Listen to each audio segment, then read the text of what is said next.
บ่ลูกตัวนึงจ่อยตัวตุ้ยเป็นตัวได้ลูก แม่นบ่นี่คอที่คอจ่อยนี่เราจะมาได้ใช้ไหมนะบ่เจ้าเบิ่งเฮาก็ว่าเฮาตุ้ยใช่บ่บ่ ได้เห็นความตัวโซนตัวติง แม่นบ่คิดว่าตอนแรกมื้อนี้เนาะว่าแซ่น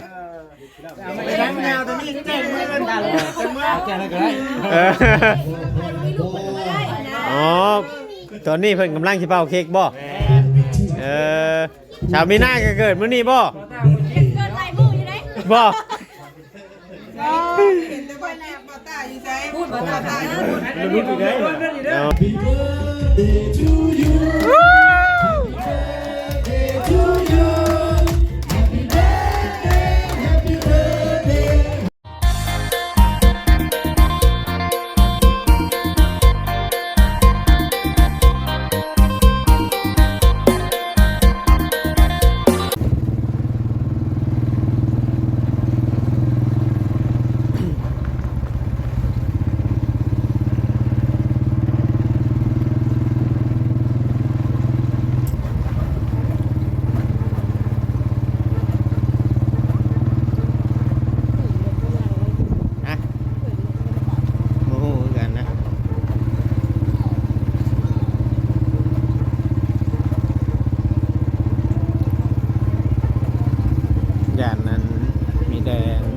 พวกก็คือ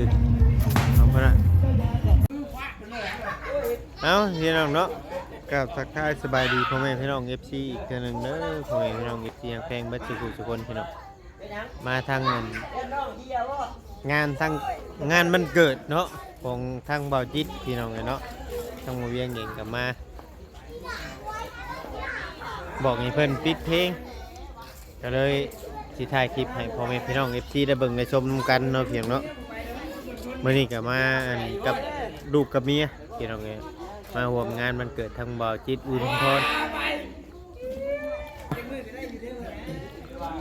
พี่น้องเอ้ยเนาะแขกคนหรือว่าหมู่คู่น่ะบ่มีแขกคนนั่นนู่นนี่กัน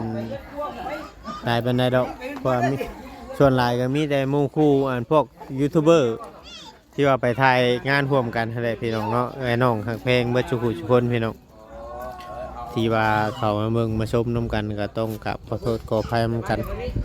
หลายๆเพราะว่าอาจจะมีสร้างสรรค์ในจังน้อยเนาะก่อนอื่นก็กับทักทายสบายดีปีใหม่เด้อพ่อแม่พี่น้องFCที่ว่าเขามาให้กำลังใจเนาะเพียงเนาะทางช่อง YouTube ของเฮาพี่น้องเนาะบ่าวจิตได้เปิดห้านใหม่พี่น้องเลยเนาะ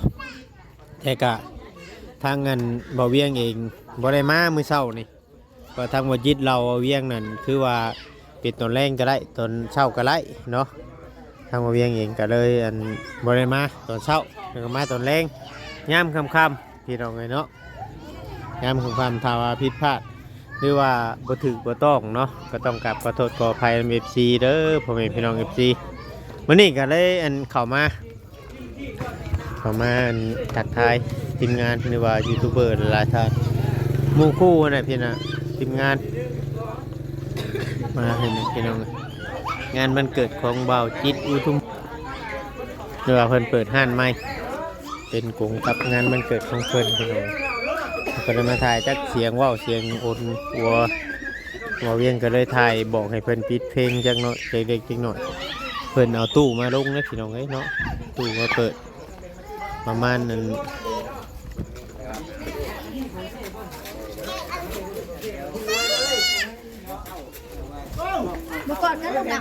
มายังมือนี่นะไปดีก่อนไปดีปลาดุงก่อน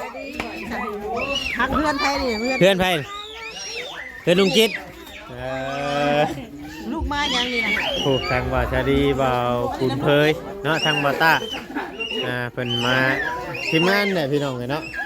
ต่อมาลูกตัวนึงเป็นตัวไปเลยลูกตัวนึงอยู่เป็นตัวไปเลยตุ้ยยังไงนะบ่ลูกตัวนึงจ่อยตัวตุ้ยเป็นตัวไปเลยแม่นบ่นี่คอที่คอจ่อยนี่เราจะมาได้ใช้ไหมนะบ่เจ้าเบิ่งเฮาก็ว่าเฮาตุ้ยใช่บ่บ่ได้เห็นความตัวโซนตัวติงแม่นบ่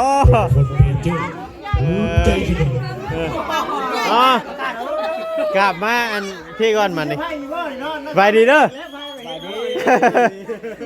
บ่แซนบ่คำบ่เวียด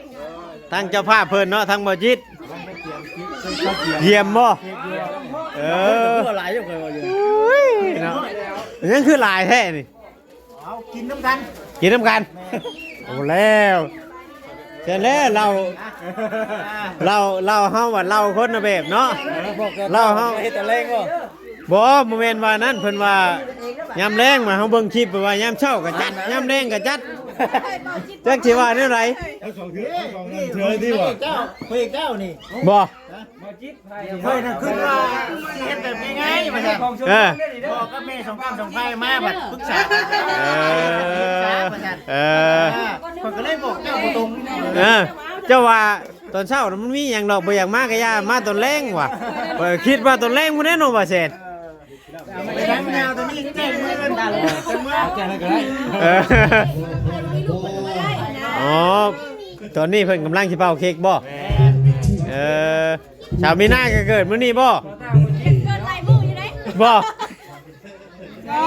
เห็นแต่ว่าแนบมาตาอยู่ไสพูดมาตาอยู่ รู้อยู่ได้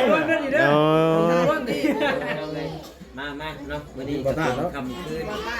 พิเศษคืนดังพี่น้องเนาะมีไม้อะไรกับเป็นเกิดแน่พี่น้องเนาะ มายังบัด ลองกันเนาะ มีทางวาต้ามีทางวาจิตบ่ สองคนเลย อ๋อพร้อมกันเลย เกิดพร้อมกันเลย อ๋อคือเกิดพร้อมกันแท้บ่แซ่ เรื่องว่าเกิดพร้อมกัน ไป ดี เว้าอยู่สมัยเด็กว่าจะนัดกันมาเกิดเนาะ เนาะตายแบบนี้ ได้ไปทำกันอีกไหม ทีมงานเฮามีแต่บอต้ากับบอจิตบ่เกิดพร้อมกันน่ะ เกิดพร้อมกันอีกอ่ะ ย่างได้แบบนี้เนาะ หายากได้ เอามายืนถ่ายกันเลย ต้องไปยืนอยู่ฝั่งนั้นเนาะ มาขอตา ย้ำย่าใช่ช่วยว่าแบบ เอามาแบบสวยๆเนาะ เอาคักเด้อก็ซึกเด้อ เอาพ่อเดี๋ยวมาเนาะ ไปก่อนไปก่อน ไฟซะก่อน เอาคักเด้อบัด หนึ่ง เปิดก่อนนี่เนาะยังไม่ทำไม่ได้กัน เปิดก็ซุปผิวเค้กได้เลยเนาะ มา เค้กได้เลย ต้องมาอยู่ใกล้กันก่อนไหนเนาะต้องมาอยู่ใกล้กันก่อนเห็นว่าไหนก็ได้ ไปก่อน มา หนึ่งสอง อย่าเผาอย่าเผาอย่าเผาอย่าเผา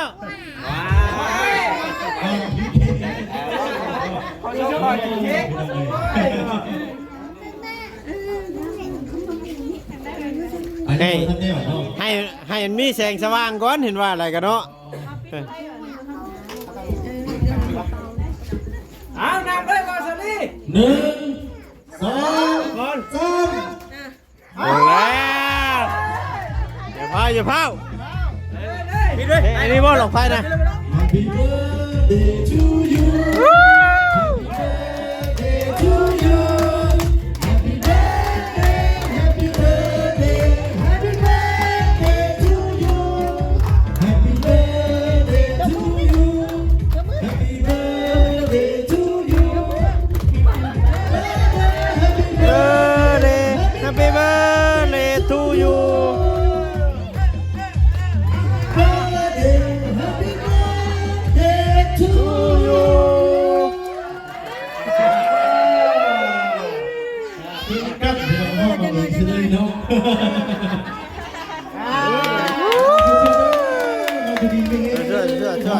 เขาไปอีกปีได้มาสักน้อง เอาไปอีกปี อีกปี มาชิมว่าอยู่นะคำ เดี๋ยวๆน้องแม่ได้ง่ายเลยปากดีก็เกินไม่นะแล้วครับ จับบอกโอเค นี่พังนี่น้ำพังนี่น้ ดีมีเฮดเดอร์น้อ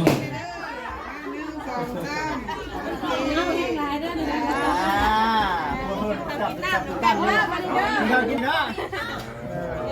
อันนี้เขาคนเห็นได้ถูกต้องกินกัน เอาอย่างเลยสวยๆน้องที่เขาน้ำสั่งปลาสักกันเด้อเนาะลงตุกลงตังสักวันมาสั่งน้อง ำอย่างโต๊ะนั่งตั้งก้อนบัดนี้ ลงตุกลงตังที่เก่าน้ำสั่งปลาเด้อเนาะจะไปรับมาเป็นไง ความยินดีเนาะงานมันเกิดวันจิตกับบาต้าเนาะ เข็ดกับมีนางงามเนาะอ๋อใบเชิงกับใบดุมนี่นะนี่คือความดีแค่กับความเลยโอ้โหได้ไม่เอาเราดู มีฮอนลุดเนาะ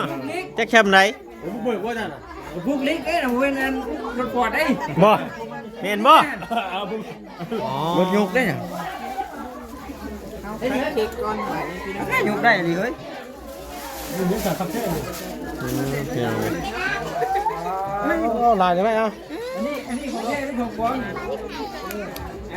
ออกมา มันมีเงินดอลลาร์เขาบ่น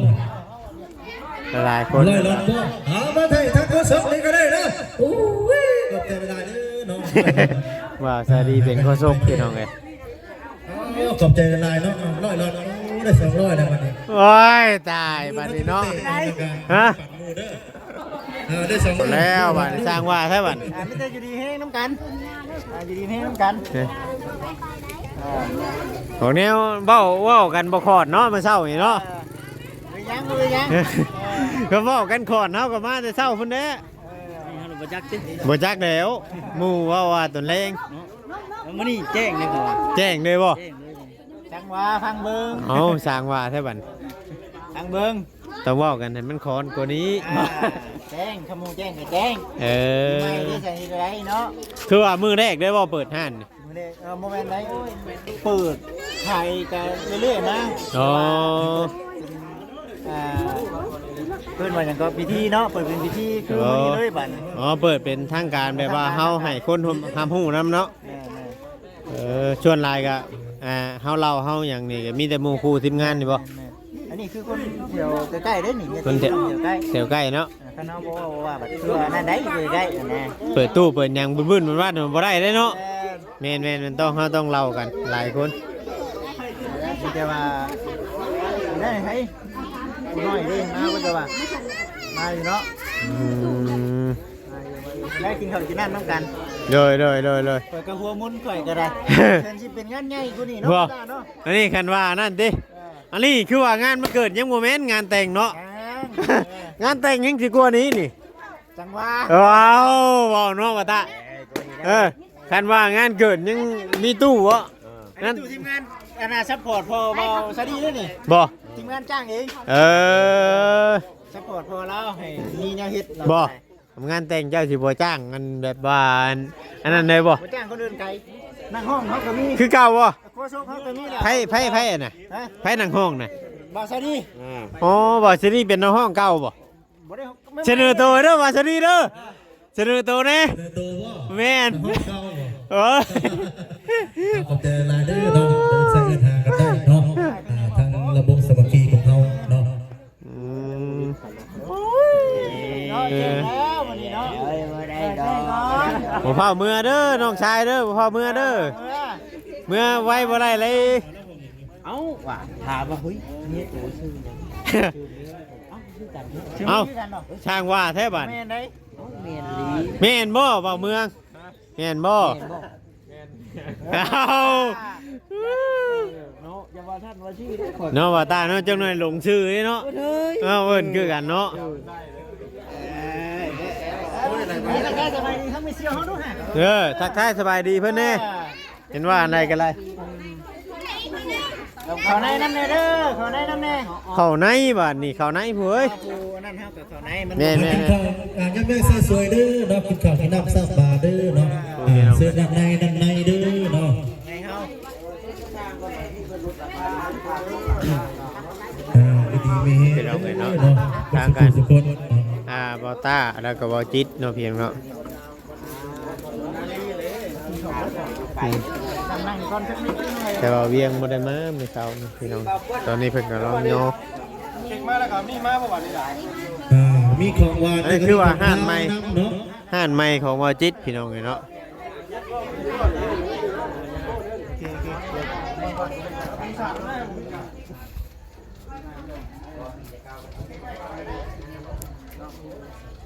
นั่งเปิดห้านใหม่พี่น้องเนาะ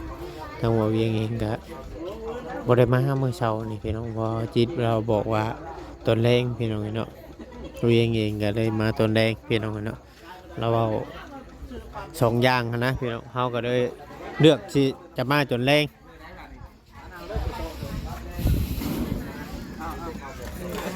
ทางน้องวีตีเข้ามาทางในพุ่นทางบ่แซนบ่ได้ไปข้างนอกได้บ่มื้อบ่ได้ไปข้างนอกได้บ่เจ้ามื้อ บ่ไปเลย อยู่นี่เด้อเนาะก็แต่เช้าพุ่นเนาะคอยเบิ่งคลิปเจ้าอยู่มื้อเช้านี่ บ่ได้ไปเลย อ มาแต่เช้าแล้วบ่ได้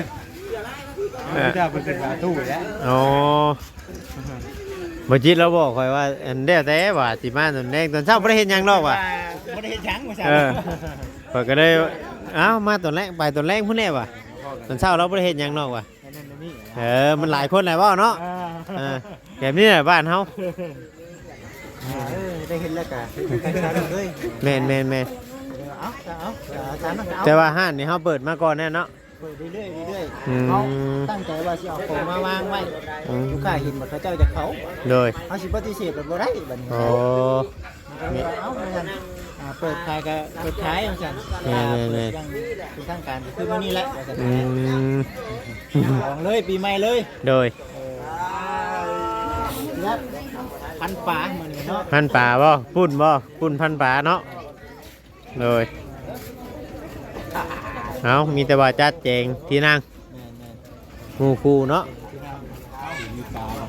เอาเนาะเอาบุญไปน้ำกัน โดยเนี่ยพี่น้องเลยเนาะ มา บ้านเฮาอ้าวจัดเลย ไปเด้อครับ จัดเลยบ่ได้จังถามกันเรื่องเกิบนะ ช่วงกันบ่ มันงานแบบนี้มันต้องมีเกิบเสียเนาะ จริงบ่นี่ แม่งานแบบนี้มันต้องมีเกิบเสียได้แบบ สร้างปลาสักก่อนเนาะ โอ้พี่น้องเอ้ย ปล่อยจับกัน ไฟแสงสีจัด เนาะ จะนักจะเต็มเลย เนาะเอาเหือแห้งสักก่อนเนาะ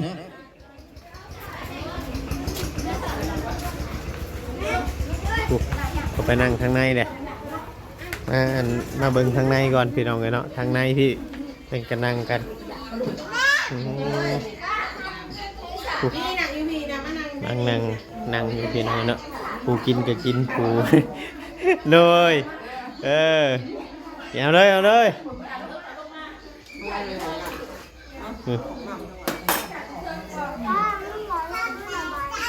ไปใช้บัตรนี่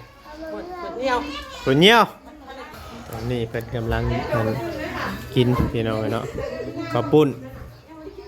นพันปลาหลังจากงานเวียงกันมาถ่ายให้พ่อแม่พี่น้องอีก4เบิ่งภาพก็อาจจะมันเป็นตอนคืนเนาะเบิ่งเนาะก็เลยนั่นเลยถ่ายให้พ่อแม่พี่น้องอีก4ได้เบิ่งได้ชมนำกันก็ตอนเช้าเฮาบ่ได้มานำหมู่เนาะพี่เนาะเป็นอะไรก็ต้องกราบขอโทษขออภัย FC เด้อพี่น้องเอ้ย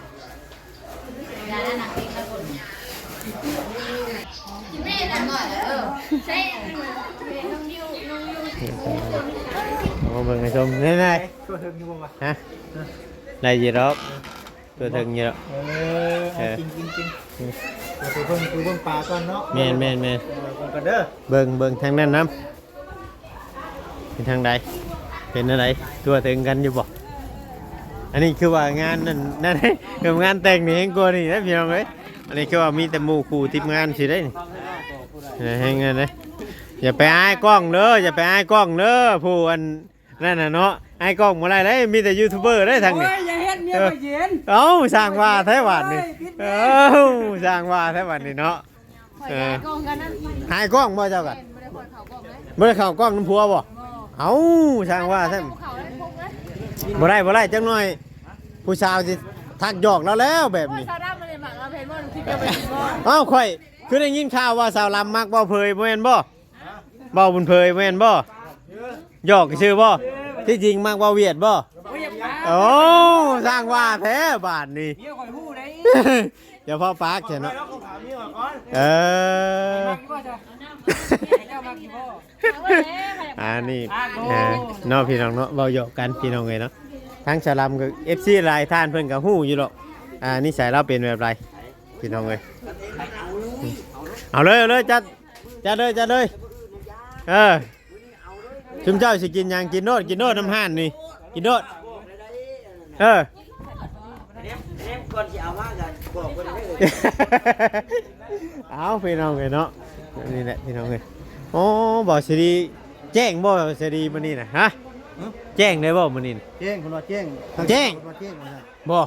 กำมือแจ้งให้เมื่อบ่ บ่เจ๊งไว้เมื่อว่าซั่น ผมแล้วบาทนี่สร้างวาดต้องแจ้งเนาะเออ เจ๊งเจ๊ง อ๋อจะน่าจะเต็มเลยเนาะเงียบๆเลยพี่น้องเลยเนาะเอากะมาผมงานกันพี่น้องเลยเนาะ ถ้าเกิดได้อ่ะ พอได้ไปข้างนอกได้บ่มึง หยุดเลยมื้อนี้ หยุดเดินเนาะเออ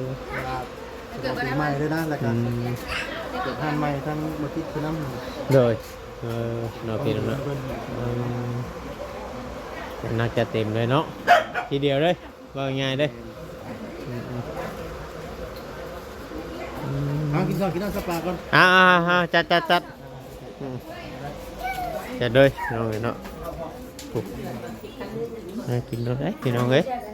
จะนัดแกเต็มเลย กินได้บ่กินได้บ่ เห็นได้เจ้ากินได้เจ้าหน่ะปะ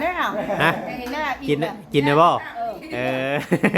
บ่ให้ก็ได้กินก้อนหมูกับดุงมึงน่ะ ยังกินก้อนหมูเลย ก้อนหมูเลย ยันว้าจังหน่อยหมูกินเจ้าของไม่ได้กินมาได้เนาะลุงกันนั่งกินได้หมูกินไม่ได้กินไม่ได้ได้เจ้าของเนาะ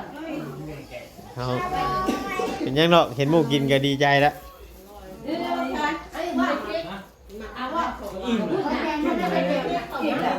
เอาคักๆเด้อแล้วว่าบีมมาได้เลย กินเนาะ แมน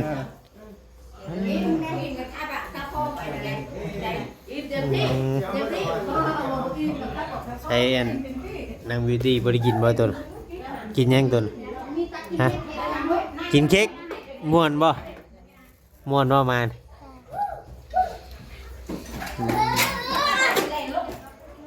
เนี่ยเป็นอะไรเนาะหลายๆคนหลายทานเพิ่นก็เข้ามาห่วงยินดีเอากินฮะเอารถ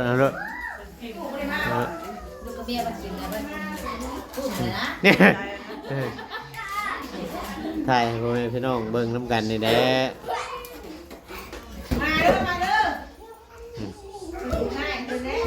เอาเลยดูกบ่แล้วว่าเอิ้นข่อยนะแม่นูลูกไปแม่เดี๋ยวไปบ้านเฮาเนาะ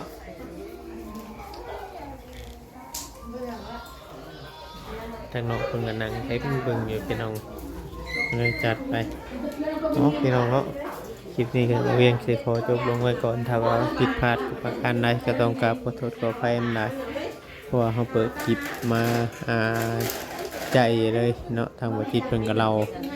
ก็เวียงแบบปกขอนแน่นะพี่น้องเวียงก็ได้เข้ามาเดี๋ยวเวียงสิจบคลิปลงไว้ก่อนพี่น้องเนาะผิดพลาดก็ต้องกราบขอโทษใครได้พวกกล่าวคำว่าสบายดี